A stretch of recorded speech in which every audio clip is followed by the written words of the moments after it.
Good day to you. Clive Maund here of clivemaund.com.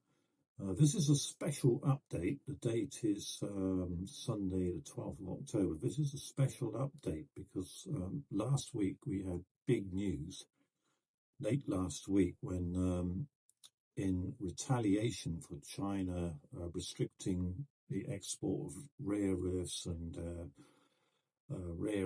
critical minerals, Trump announced he's slapping 100% tariffs on China, which, as we know, these trade wars are immensely economically destructive.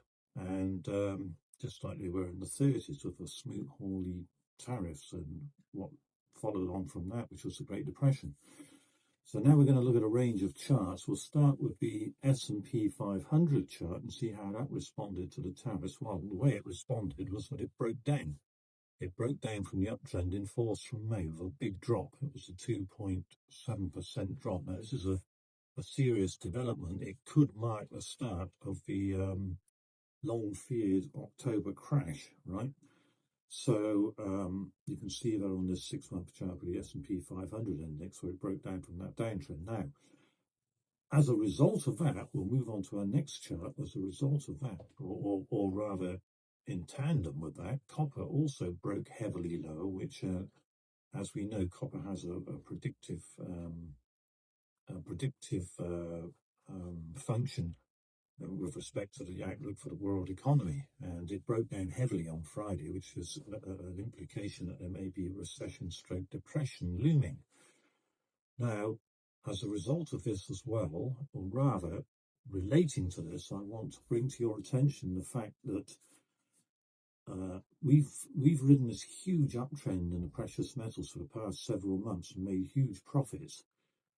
But there's an old saying in the market, which is that bulls make money, bears make money, but pigs get slaughtered.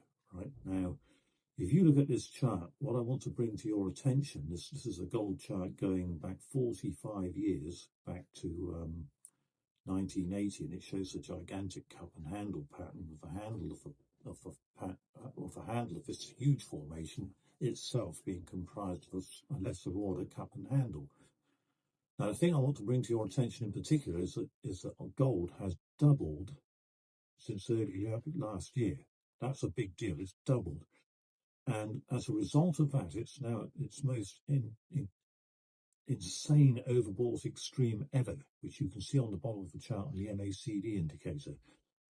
That alone gives grounds for caution, especially given that if the stock market caves in or collapses, there's going to be, it's probably likely to precipitate a massive pan sell-off. So now we'll look at the silver, the effect on silver late last week, where we saw silver's massively overbought. It's been trying to make a convincing breakout above $50. Everybody's screaming bullish on silver, which, you know, then there are good reasons for that, and it is going to eventually go much, much higher. But short term, what happened is that last Thursday it put in a bearish shooting star candle in an extremely overbought position or condition, which to me suggests that we could be in for a heavy reaction, especially if the stock market tanks. Now we'll move on from this to look at SLV, which is the iShares Silver Trust. The reason being that the iShares Silver Trust in stock chart shows volume, which the silver chart doesn't. Now, if we look at this, this is a very revealing 4-month chart for SLV, the iShares Silver Trust, because it shows that on Thursday, Friday, it put in what looks to me like a very bullish, very bearish candle pattern. It's a pattern called a Harami cross, where on the second day, which was Friday, when apparently the big banks dumped a huge amount of paper silver on the market, equal to 130% of global production. In any event, on Friday, it put in a very small candle, enclosed by Thursday's candle, with the open and close at exactly the same level. And this pattern is bearish. It's called a Harami cross. And this occurred in an extremely overbought state, with the first candle of that pattern, incidentally, also being what's called a hanging man, or approximating to it.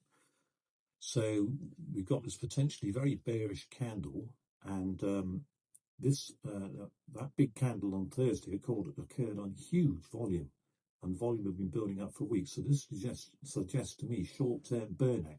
And what we could now see is a heavy reaction in tandem of a sell-off in the stock market that could possibly bring it rattling down as far as the support shown on this chart. Now, if that happens, it will present an incredible buying opportunity, an absolutely incredible buying opportunity. Now we need to watch what happens in the early days this week. Canada's shut tomorrow. We need to see what happens in the early days this week, because it's likely to be a white knuckle ride. And I suggested back last Friday, before the market closed, I suggested pulling some money off the table, doing selective profit taking, with the aim of redeploying if it hits the fan this coming week. So that's basically just about it. I want to say we're in for extreme volatility, I believe, this coming week. And if the stock market tanks, it could take the precious metal sector with it temporarily. So that's my message for now, and we'll be keeping a close eye on it this coming week. So I hope your week gets off to a good start. And if you're in Canada, you enjoy the day off tomorrow. That's all for now. Goodbye.